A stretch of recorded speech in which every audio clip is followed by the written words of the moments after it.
Hello everyone. तो इस video में आज हम सभी जानेंगे कि कैसे हम सभी सेंटर ऑफ ग्रेविटी किसी भी ऑब्जेक्ट का फाइंड आउट कर सकते हैं। लेकिन उससे पहले हम सभी को यह जानना पड़ेगा कि what is the basic difference between centre of gravity and centre of mass. तो स्टूडेंट, एक्चुअली में जो सेंटर ऑफ मास होता है ना, वो होता है वो पॉइंट जहाँ पे हम सभी मान सकते हैं कि उस पूरे सिस्टम का मास कंसंट्रेटेड है। फॉर एग्जाम्पल, जैसे सपोज करें कि यहाँ पे कोई एक हम सभी को ऑब्जेक्ट दिया गया है ना, तो इसके जितने भी पार्टिकल्स हैं उनका कुछ तो मास होगा ना। तो सपोज करें यहाँ पे m1 मास है, यहाँ पे m2 मास है, यहाँ पे m3 मास है। इस तरह से जितने भी पार्टिकल्स हैं इसमें, है ना, सभी पार्टिकल्स के कुछ ना कुछ मास होंगे। तो अगर सपोज करें कि सेंटर ऑफ मास जो है वो इस पॉइंट पे है, इस पॉइंट का कुछ x कोऑर्डिनेट होगा, कुछ y कोऑर्डिनेट होगा और कुछ z कोऑर्डिनेट होगा। अगर ये 3D ऑब्जेक्ट है तो x, y, z तीनों कोऑर्डिनेट्स होंगे, है ना। तो ये जो सेंटर ऑफ मास है ये वो पॉइंट है जहाँ पे हम सभी क्या कर सकते हैं, मान सकते हैं कि इस पूरे सिस्टम का मास यहाँ पे कंसंट्रेटेड है ना। तो उस पॉइंट को हम लोग कहते हैं सेंटर ऑफ मास। जैसे आप सभी को पता होगा कि अगर कोई एक ऑब्जेक्ट है जिसका कि मास m है, तो इस पे जो ग्रेविटेशनल फोर्स लगता है वो कितना लगता है, F = m/g, है ना। और इसी को हम सभी क्या कहते हैं, वेट कहते हैं। तो सपोज करें कि हमें कोई एक ऑब्जेक्ट दिया है, ठीक है, और इसके जितने भी पार्टिकल्स हैं, बहुत सारे पार्टिकल्स होंगे और सभी पार्टिकल्स का कुछ ना कुछ वेट होगा। सपोज कर रहे हैं कि यहाँ पे वेट W1 है, मतलब कि m1g, इसी तरह से इस जगह पे m2g, इस तरह से हर एक पार्टिकल का कुछ ना कुछ क्या है, वेट है ना। तो सेंटर ऑफ ग्रेविटी वो पॉइंट होता है स्टूडेंट जहाँ पे इस पूरे सिस्टम का जो वेट है वो कंसंट्रेटेड है, ऐसा हम लोग मान सकते हैं, ठीक है। तो सेंटर ऑफ मास और सेंटर ऑफ ग्रेविटी के बीच में यही डिफरेंस है कि सेंटर ऑफ मास वो पॉइंट होता है जहाँ पे पूरे सिस्टम का मास कंसंट्रेटेड रहता है, ठीक है, और सेंटर ऑफ ग्रेविटी वो पॉइंट होता है जहाँ पे पूरे सिस्टम का वेट कंसंट्रेटेड रहता है। अब यहाँ पे देखो आप सभी, तो यहाँ पे G आया है, कहने का मतलब ग्रेविटेशनल फील्ड, ठीक है। तो अगर जहाँ भी ग्रेविटेशनल फील्ड कॉन्स्टेंट है, यूनिफॉर्म है, तो वहाँ पे सेंटर ऑफ ग्रेविटी और सेंटर ऑफ मास अगर हम सभी निकालेंगे तो वो सेम आने वाला है, ठीक है। कहने का मतलब अभी अगर हम सभी इस मार्कर का सेंटर ऑफ मास निकालें तो वो कहीं पे यहाँ पे बीच में होगा, ठीक है, यहाँ पे बीच में होगा, होल्ड करके इसको रख सकते हैं। तो इसका जो सेंटर ऑफ मास है वो भी इसके सेंटर में ही है, और अगर सेंटर ऑफ ग्रेविटी हम सभी फाइंड आउट करेंगे तो वो भी सेंटर में ही आएगा, क्योंकि अभी सेंटर ऑफ मास और सेंटर ऑफ ग्रेविटी दोनों सेम है इस मार्कर के लिए। इसका वजह यह है कि हम सभी अभी अर्थ में फाइंड आउट कर रहे हैं ना, तो यहाँ पे ग्रेविटेशनल फील्ड कॉन्स्टेंट है, ठीक है। तो जब भी ग्रेविटेशनल फील्ड कांस्टेंट रहता है तो हम सभी ये कह सकते हैं कि जो सेंटर ऑफ मास का लोकेशन होगा और सेंटर ऑफ ग्रेविटी का लोकेशन होगा, बोथ आर इक्वल, ठीक है। तो चलिए हम सभी पहले फॉर्मूला पढ़ते हैं कि how do we determine location of centre of gravity. तो पहले उसका फॉर्मूला हम सभी देखेंगे, उसको डेराइव नहीं करने वाले हैं। अगर आप सभी को डेरिवेशन चाहिए तो आप सब कमेंट करिएगा, ठीक है, मैं उसका वीडियो बना दूंगा। सपोज करें स्टूडेंट, हम सभी को एक XY प्लेन पे कोई एक ऑब्जेक्ट दिया गया है, ठीक है, और अभी हम सभी पढ़ रहे हैं 2D ऑब्जेक्ट के लिए। कोई अगर सॉलिड होगा ना तो उसके लिए हम सभी को 3D ऑब्जेक्ट कंसिडर करना पड़ेगा जिसमें ट्रिपल इंटीग्रेशन होगा। तो हम सभी पढ़ेंगे ट्रिपल इंटीग्रेशन के एप्लीकेशन में। तो हम सभी तो डबल इंटीग्रेशन का एप्लीकेशन पढ़ रहे हैं ना। तो सपोज करें कि एक 2D लैमिना हम सभी को गिवन है और इसका जो सेंटर ऑफ ग्रेविटी है वो कहीं इस पॉइंट पे है। तो इसका कुछ x कोऑर्डिनेट होगा और इसका कुछ y कोऑर्डिनेट होगा, ठीक है। तो उसको दिखाते हैं इस तरह से x बार, है ना।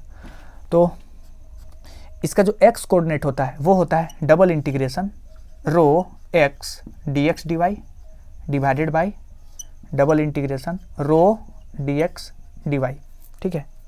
सिमिलरली इसका जो y कोऑर्डिनेट होता है वो क्या होता है, तो सेम ही होगा, बस यहाँ पे x की जगह पे y लिख देना है, divided by double integration ρdx dy। ये कार्टेशियन कोऑर्डिनेट के लिए है, ठीक है। अगर सेम चीज़ को हम सभी को पोलर कोऑर्डिनेट्स में काम करना होगा ना, तो आप सभी को पता होगा, तो इसके लिए x को क्या लिखते हैं, r कोस थीटा, y को लिखते हैं r साइन थीटा, और दो एरिया एलिमेंट है dx dy, इसको लिखते हैं r dr d थीटा, ठीक है। तो इसको हम सभी चेंज भी कर सकते हैं अगर हम सभी को पोलर कोऑर्डिनेट्स में काम करना होगा तो। अब इससे रिलेटेड कुछ क्वेश्चन हम सभी चलिए सॉल्व करते हैं, ठीक है। हम सभी फर्स्ट क्वेश्चन लेते हैं। तो कंसिडर करें कि हम सभी को एक हेमी सर्कल दिया गया है, सेमी सर्कल दिया गया है, और इसका जो रेडियस है उसको हम सभी कंसिडर कर रहे हैं a, ठीक है, ये y एक्सिस और ये x एक्सिस। और इसका जो डेंसिटी है ना, ये डेंसिटी वेरी कर रहा है y स्क्वायर, ठीक है, एज y स्क्वायर। तो हम सभी को इसका सेंटर ऑफ ग्रेविटी चाहिए। तो यहाँ पे आप सभी देख सकते हो कि ये वाई एक्सिस के अबाउट सिमेट्रिक है ना, तो इसका सेंटर ऑफ ग्रेविटी कहीं वाई एक्सिस पे ही लाई करेगा। तो इसका वाई एक्सिस पे सपोज कर रहे हैं कि इस पॉइंट पे इसका सेंटर ऑफ ग्रेविटी है, तो इसका वाई एक्स कोऑर्डिनेट होगा 0 और वाई कोऑर्डिनेट कुछ तो होगा जो अभी हम सभी निकालने वाले हैं, ठीक है। तो इसको हमको इस लेमिना का जो एक्स कोऑर्डिनेट होगा सेंटर ऑफ ग्रेविटी का वो 0 होगा, क्योंकि ये वाई एक्सिस पे लाई करता है। अगर आप सभी को कंफर्म करना है ना कि इसका एक्स कोऑर्डिनेट जो होगा वो 0 ही होगा, तो आप सभी फॉर्मूला पुट करके देखोगे तो 0 आएगा, है ना। लेकिन हम लोग समझ सकते हैं कि ये वाई एक्सिस के अबाउट सिमेट्रिक है, तो यहाँ पे इसका जो सेंटर ऑफ ग्रेविटी होगा वो वाई एक्सिस पे ही लाई करना चाहिए, है ना। तो चलिए एक्स कोऑर्डिनेट तो निकालने की जरूरत नहीं है, हम सभी वाई कोऑर्डिनेट निकालेंगे। और वाई कोऑर्डिनेट निकालने का फॉर्मूला क्या रहता है, double integration row y d x d y divided by double integration rho d x d y, ठीक है। अब सबसे पहले हम सभी ऊपर वाले जो इंटीग्रेशन है उसको सोल्व करेंगे, फिर नीचे वाला इंटीग्रेशन को, फिर उसके बाद पुट अप कर देंगे सबका वैल्यू, है ना। तो चलिए सबसे पहले फाइंड आउट करते हैं डबल इंटीग्रेशन रो y d x d y. तो इसको हम सभी क्या लिख सकते हैं, रो का वैल्यू कितना है वाई स्क्वायर, तो यहाँ पे हो जाएगा y cube into d x into d y. अब इस लिमिट को पुट करने मतलब ये डबल इंटीग्रेशन को सोल्व करने के लिए हमको लिमिट पुट करना पड़ेगा। तो चलिए y के लॉन्ग स्ट्रिप लेते हैं, आप सभी x के लॉन्ग भी स्ट्रिप ले सकते हो, ठीक है। तो यहाँ पे देखो इसका लिमिट जो है वो 0 से लेकर के यहाँ तक वेरी कर रहा है ना। तो इसका इक्वेशन क्या होगा स्टूडेंट, ये होगा x square plus y square is equal to a square, है ना। तो यहाँ में से y को लिख सकते हैं प्लस माइनस रूट अंडर ए स्क्वायर माइनस एक्स स्क्वायर। तो इसका जो लोअर लिमिट होगा वो होगा माइनस रूट अंडर ए स्क्वायर माइनस एक्स स्क्वायर, इसका अपर लिमिट होगा प्लस ए स्क्वायर माइनस एक्स स्क्वायर, ये y का लिमिट होगा। और x का लिमिट होगा 0 टू a, ठीक है, sorry minus a to a, क्योंकि यहाँ से लेकर के यहाँ तक हम सभी को ये स्ट्रिप लेना पड़ेगा। तो इसको सॉल्व करोगे तो आंसर आ जाएगा, लेकिन हम सभी इस मेथड से सॉल्व नहीं करेंगे, है ना, क्योंकि पोलर कोऑर्डिनेट से ज़्यादा आसानी से सॉल्व हो जाएगा। ये कार्टेशियन कोऑर्डिनेट से भी अगर इसको भी सॉल्व करोगे आप सभी तो आंसर मिल जाएगा, ठीक है, लेकिन ये थोड़ा सा लेंदी बनता है। तो चलिए हम सभी कुछ शॉर्टकट खोजते हैं इसका। तो हम सभी क्या करेंगे, पोलर कोऑर्डिनेट्स का यूज़ करेंगे। तो पोलर कोऑर्डिनेट्स के लिए आप सभी को पता होगा कि x को क्या लिखते हैं r कोस थीटा, y को लिखते हैं r साइन थीटा, और dx dy को क्या लिखते हैं r dr डी थीटा। तो अगर इस इंटीग्रेशन को हम पोलर कोऑर्डिनेट में कन्वर्ट करना चाहें तो y को लिख सकते हैं r साइन थीटा का होल क्यूब, और dx dy को लिख सकते हैं r dr D theta. Limit put up करेंगे तो सबसे पहले चलिए r का लिमिट पुटअप करेंगे या फिर थीटा का लिमिट, आप सबको जो भी पसंद हो। तो थीटा देखो आप सभी 0 से लेकर के पाई तक वेरी कर रहा, और r वेरी कर रहा 0 से लेकर के a। तो r का लिमिट होगा 0 से a और थीटा का लिमिट होगा 0 टू पाई, ठीक है। आप सभी पहले थीटा का लिमिट फिर बाद में r का लिमिट पुटअप करोगे तो भी सेम आंसर आने वाला है, क्योंकि दोनों का दोनों लिमिट कांस्टेंट है ना, इसीलिए। तो क्योंकि r का लिमिट है तो पहले हम सब क्या करेंगे, इसको r के रिस्पेक्ट में इंटीग्रेट करेंगे, है ना। तो यहाँ पे देखो आप सभी, तो r का क्यूब है और r है, कहने का मतलब 0 टू पाई। यहाँ पे तो sign cube theta into d theta होगा, और 0 टू a, r कितना है तो r to the power 4 into d r. तो ये हो गया 0 टू पाई, और यहाँ पे है sine cube theta into d theta. r to the power 4 है तो इसका इंटीग्रेशन क्या होगा r टू दी पावर 5/5, और लिमिट पुटअप करेंगे तो क्या होगा a टू दी पावर 5/5, है ना। तो ये कांस्टेंट है, इसको बाहर कर देते हैं और लिमिट और किसको इंटीग्रेट करेंगे, sign cube theta into d theta. अब ये बचपन वाला मैथ्स है, आप सब इसको सोल्व कर सकते हो, है ना। कैसे करेंगे, तो 0 टू पाई साइन क्यूब है ना, तो इसको लिख सकते हैं 1 minus cos square theta into sine theta. Cube था तो एक बार हम साइन स्क्वायर को लिखें, जिसको कि हम 1 माइनस कोस स्क्वायर थीटा लिख सकते हैं, और फिर sine theta into d theta, है ना। आप आई होप आप सब ने ये सब क्लास 12 में बहुत ज़्यादा सोल्व किए होंगे, है ना, ऐसे क्वेश्चंस। तो 0 टू पाई इसको सोल्व करना है, तो कोस स्क्वायर को अगर हम टी मानेंगे तो साइन टी डी टी आ जाएगा, है ना, लेकिन माइनस साइन बाहर आने वाला है, तो ये हो जाएगा माइनस, ये हो जाएगा cos theta minus cos cube theta by 3, और इसका लिमिट होगा 0 टू पाई। तो अगर हम पाई पुटअप करें तो क्या हो गया ये आंसर, ये होगा -1, फिर ये होगा +1/3, फिर -1 प्लस 1/3। तो इसको अगर सोल्व करेंगे तो कितना आएगा, 2/3 माइनस 2 माइनस 4/3 मतलब कि प्लस 4/3 है ना। तो इस पूरे का आंसर कितना आ रहा है, प्लस 4/3। तो ये हो गया 4a⁵ ये ऊपर वाला इंटीग्रेशन को सोल्व करके आया 4/15 a⁵। अब चलिए लोअर वाला इंटीग्रेशन सोल्व करते हैं। तो लोअर इंटीग्रेशन को सोल्व करने के लिए फिर से हम लोग यूज करेंगे पोलर कोऑर्डिनेट्स का। तो इसके लिए रो मतलब कि y² था ना, यहाँ पे गिवन था रो इज इक्वल टू y²। तो रो के जगह पे लिख सकते हैं y², और y² को क्या लिख सकते हैं, r साइन थीटा है ना, r साइन थीटा का होल स्क्वायर, और dx dy को लिख सकते हैं r dr d theta. r का लिमिट होगा 0 to a और थीटा का लिमिट होगा 0 to पाई। ठीक है, तो क्योंकि ये r का लिमिट है तो पहले r के रिस्पेक्ट में इंटीग्रेट करना होगा। तो r² और r³ है ना, तो इसको पहले लिख लेते हैं sine square theta into d theta, और 0 to a r⁵ dr sine square theta into d theta.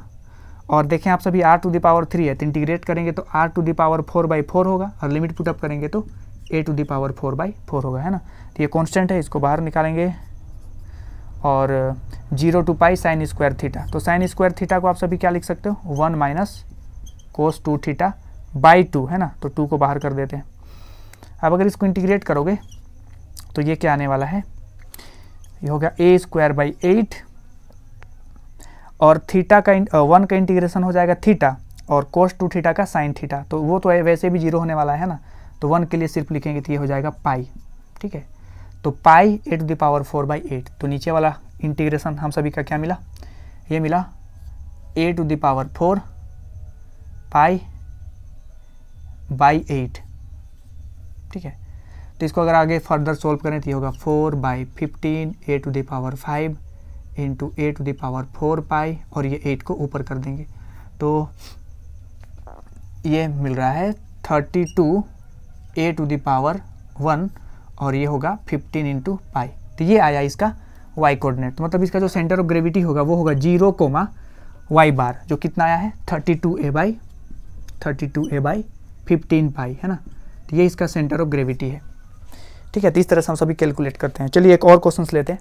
वो एक कार्डियोइड गिवन है जिसका इक्वेशन है r = a × 1 + cos थीटा। ठीक है, तो ये एक कार्डियोइड है। पहले इसको हम सभी को क्या करना पड़ेगा, ट्रेस करना पड़ेगा। तो हम सब ने बहुत बार इस इक्वेशन को ट्रेस किया है ना। तो यहाँ पे 0 डिग्री होगा, यहाँ पे π/2 रेडियन, यहाँ पे पाई रेडियन, 3π/2 रेडियन, और यहाँ पे कितना है 2π रेडियन।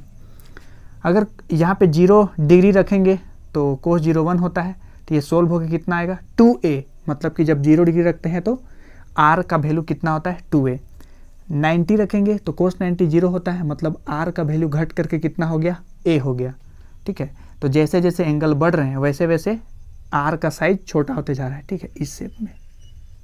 और 180 डिग्री करेंगे तो 0 हो जाएगा है ना। तो जैसे जैसे हम सभी और एंगल बढ़ा रहे हैं वैसे वैसे r का वैल्यू घट करके क्या हो गया 0 हो गया।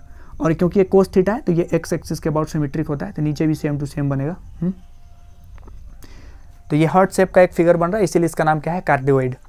ठीक है, तो हम सभी को क्या करना है, इसका सेंटर ऑफ ग्रेविटी चाहिए। अब सेंटर ऑफ ग्रेविटी यहाँ पे देखो तो क्योंकि ये एक्स एक्सिस के अबाउट सिमेट्रिक है ना, तो इसका जो सेंटर ऑफ ग्रेविटी होगा वो कहीं तो एक्स एक्सिस पे ही लाई करने वाला है, और इसका कुछ तो एक्स कोऑर्डिनेट होगा लेकिन वाई कोऑर्डिनेट नहीं होगा। तो हम सभी को y कोऑर्डिनेट निकालने की ज़रूरत नहीं है, सिर्फ और सिर्फ क्या निकालेंगे x कोऑर्डिनेट निकालेंगे, और उसका फॉर्मूला होता है ∬x rho dx dy divided by ∬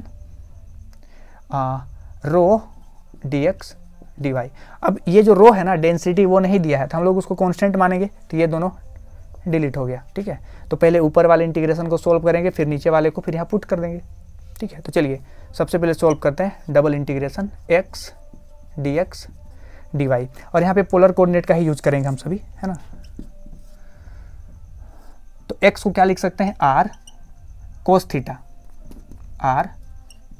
theta, और dx dy को क्या लिख सकते हैं, r dr d थीटा।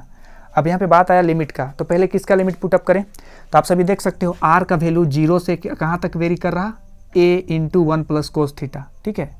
तो यहाँ पे पहले r का लिमिट पुटअप करेंगे 0 to a into 1 plus cos theta, और एंगल माइनस पाई से लेकर के पाई है ना, माइनस पाई टू पाई। आप सभी एक चीज़ गौर करो कि डबल इंटीग्रेशन में जो लास्ट लिमिट होता है वो कांस्टेंट होता है ना, तो इसीलिए ये यहाँ पे देखो आप सभी, तो r का जो लिमिट है वो वेरिएबल है, तो उस लिमिट को हम सभी ने फर्स्ट वाले इंटीग्रेशन में दिया। लास्ट इंटीग्रेशन का जो लिमिट होता है ना वो हमेशा कांस्टेंट होता है।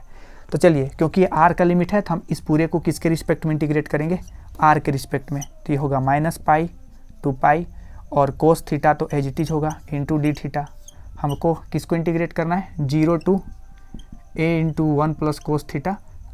r है और यहाँ पे r है, मतलब कि r स्क्वायर डी आर,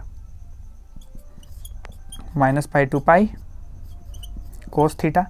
अच्छा, अगर r स्क्वायर को इंटीग्रेट करेंगे तो r क्यूब बाई 3 होगा, तो 1/3 तो कांस्टेंट है, बाहर निकल जाएगा। लिमिट पुटअप करेंगे तो क्या होगा, a into 1 plus cos theta का होल क्यूब है ना, इंटू डी थीटा। अब इसी को आगे सोल्व करते जाना है हम सभी को। तो a क्यूब ये तो बाहर आ जाएगा है ना,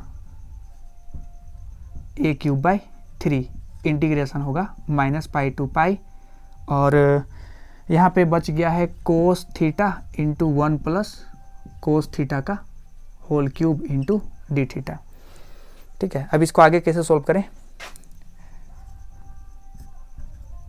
तो यहाँ पे कुछ प्रॉपर्टी हम सभी यूज कर सकते हैं है ना। कौन सा प्रॉपर्टी यूज कर सकते हैं, तो यहाँ पे देख सकते हो माइनस पाई टू पाई है, तो हम सभी ये प्रॉपर्टी हम सभी को पता है कि अगर माइनस a टू a होता है ना, और यहाँ पे कोई एक फंक्शन है fx, तो या तो इसका आंसर 0 आता है अगर fx क्या है, ओड है ना, और इसका आंसर आता है, अगर इसको हम लिख सकते हैं 0 टू a 2 टाइम्स है ना। कब ऐसा लिख सकते हैं, जब fx क्या हो, इवन हो, तब ऐसा लिख सकते हैं। तो हम क्या करें, ये a प्लस बी का होल क्यूब है ना, इसको एक्सपेंड करके देखते हैं, ठीक है। तो माइनस पाई टू पाई, तो a प्लस बी का होल क्यूब क्या होता है, a क्यूब, और कोस थीटा को मल्टीप्लाई भी करेंगे तो ये होगा cos theta plus b cube, मतलब cos to the power 4 theta, plus 3a square b, a square b मतलब कोस स्क्वायर थीटा, फिर क्या होगा प्लस 3ab स्क्वायर मतलब कोस 3 थीटा इंटू डी थीटा। तो देखो यहाँ पे कि ये भी ओड फंक्शन है और ये पावर 3 है ना, ये भी ओड फंक्शन है, तो ये तो 0 हो जाएगा। तो हम सभी को इंटीग्रेट किसको करना पड़ेगा फिर, माइनस पाई टू पाई, यहाँ पे बच रहा है कोस 4 थीटा इंटू डी थीटा, चलिए डी थीटा लास्ट में देते हैं है ना, प्लस 3 कोस स्क्वायर थीटा डी थीटा। इसको इंटीग्रेट करना है, तो चलिए इसको इधर इंटीग्रेट करते हैं।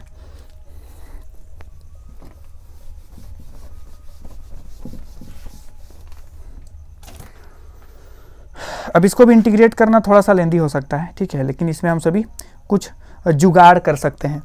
जैसे अगर आप सभी इसको क्लास 12th में आई होप आप सब ने ये पढ़ रखा हो, और नहीं भी पढ़ा तो देखें कि कोस स्क्वायर थीटा जो होता है ना, इसको लिख सकते हैं 1 प्लस कोस 2 थीटा बाई 2, तो इसको हम सभी इस फॉर्मूला में चेंज करके इंटीग्रेट कर सकते हैं। Similarly cos to the power 4 theta है ना, इसको लिख सकते हैं 1 प्लस कोस 2 थीटा का होल स्क्वायर डिवाइडेड बाई 4, और इसको फिर से a प्लस बी का होल स्क्वायर में तोड़ेंगे है ना, तो इसी फॉर्म में आएगा।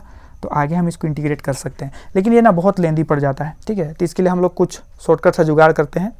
देखिए हम सभी अभी वैसे उससे रिलेटेड वीडियो तो हमने नहीं बनाया, लेकिन फिर भी इंटीग्रल कैलकुलस में रिडक्शन फॉर्मूला होता है, sine to the power nx cos to the power nx है ना, इसका एक फॉर्मूला होता है। फॉर्मूला ये होता है कि अगर कोस टू द पावर nx है ना, तो इसका जो इंटीग्रेशन होता है वो होता है sine x into cos n-1x plus n-1/n integration cos n-2x into dx है ना। ये फॉर्मूला होता है cos to the power nx dx का। ये आया कैसे, इसको कैसे डिराइव किए, ये सब बात अभी हम सभी नहीं करेंगे है ना, इसको इंटीग्रल कैलकुलस वाले वीडियो में हम सब ऑलरेडी इसको पढ़ेंगे।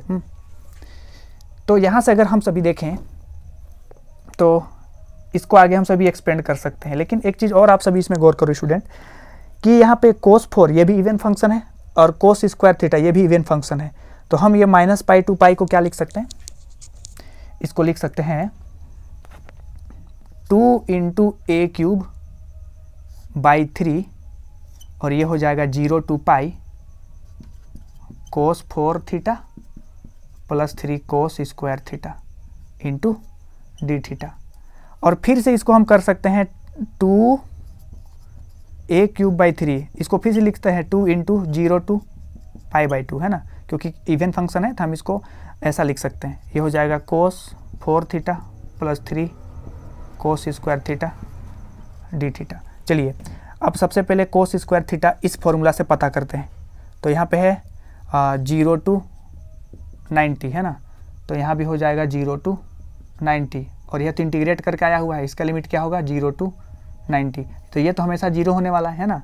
अब क्योंकि यहाँ पे पावर 2 है तो यहाँ पे भी पावर 2 देंगे, है ना, और यहाँ पे भी पावर 2 देंगे, तो ये हो गया 2 में 1 माइनस करेंगे तो 1/2 और यहाँ पे n के जगह पे क्या पुट करना पड़ेगा 2, तो cos 0 है ना, cos टू द पावर 0 कितना हो जाएगा 1, यानी कि dx को इंटीग्रेट करेंगे तो x आएगा और लिमिट पुटअप करेंगे तो पाई/2 आएगा। तो इस पूरे का आंसर कितना आ रहा है, इस पूरे का आंसर आ रहा है पाई/4, है ना, पाई/4, तो इसको लिख सकते हैं 3 पाई/4। इस पूरे का इंटीग्रेशन कितना आया 3 पाई/4, है ना, इसका 3 पाई/4। अब इसका करना बाकी रह गया, तो यहाँ पे 2 के जगह पे क्या रखना पड़ेगा अभी 4, है ना, ये तो ऐसे भी 0 होने वाला है। यहाँ पे क्या हो जाएगा 3/4, है ना, और यहाँ पे 4 में से 2 माइनस करेंगे तो 2 आएगा और इस पूरे का वैल्यू अभी हम सबने निकाला कितना पाई/4, तो 3/4 और पाई/4 दोनों को मल्टीप्लाई करेंगे तो कितना हो जाएगा 3 पाई/16, है ना, 3 पाई/16। तो ये हम सभी को सॉल्व करके क्या मिल रहा 4a क्यूब बाई 3 इंटू इसका आंसर आया है 3 पाई/16 और इसका आंसर आया है 3 पाई/4। ठीक है, ये आया हम सबका नीचे वाला इंटीग्रेशन को सोल्व करके। तो चलिए उसको यहाँ पे लिखते हैं, है ना,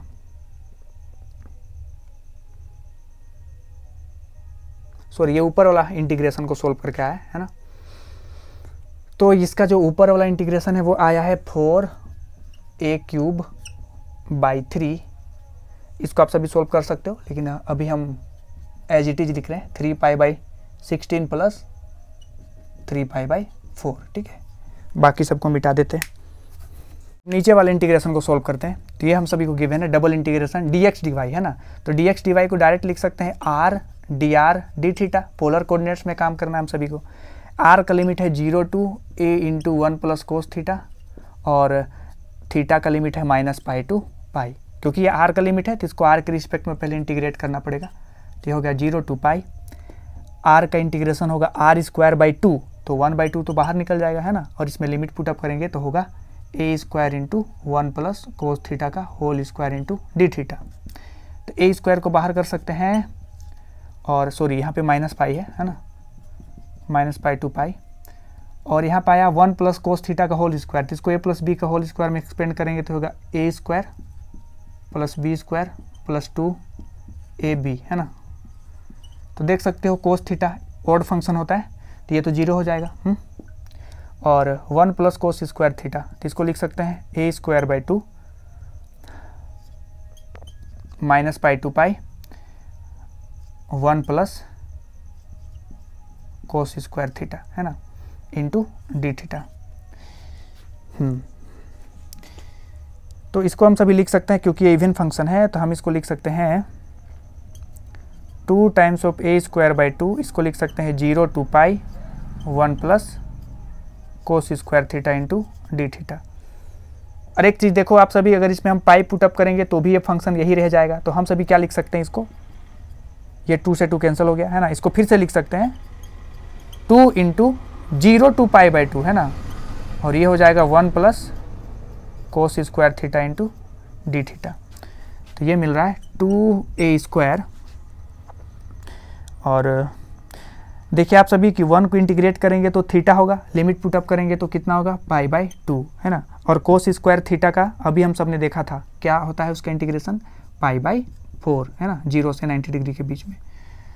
तो ये आया आंसर इसका, इसको लिख सकते हैं 2a² इंटू 6π/8, ठीक है, यानी कि 12a² π/8। तो ये आया नीचे को सोल्व करके कितना, 12a² π/8। तो ये इसका आंसर है। इसको थोड़ा सा और सिंप्लीफाई कर लेते हैं, है ना। तो इसमें 3π/4 को कॉमन निकाल सकते हैं, तो 4 से 4 कैंसिल हो जाएगा, तो ये मिल गया 3πa³ इंटू 1/4 + 1 इंटू, है ना, ये हो जाएगा 8/12a² π।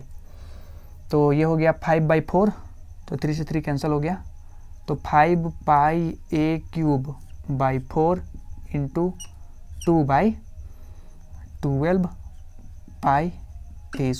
तो पाई से पाई मर गया, a² से a के मर गया, और 2 2 जा 4, है ना। तो ये मिल रहा है 5/12 2 जा 24, 5/24 इंटू a, ठीक है, ये मिल रहा। अगर यहाँ पे कुछ कैलकुलेशन में मिस्टेक हुआ होगा तो आप सभी उसको सोल्व कर सकते हो, है ना। यही सब में कुछ मिस्टेक हुआ होगा, ठीक है। तो ये इसका सेंटर ऑफ मास निकला, क्या निकला, 5a/24। तो इसका जो x कोऑर्डिनेट है वो है 5a/24 और इसका y कोऑर्डिनेट क्या है, 0। ये इसका सेंटर ऑफ ग्रेविटी निकला, ठीक है। तो इस तरह से हम सभी क्या करते हैं, डबल इंटीग्रेशन का यूज़ करके centre of gravity find out करते हैं।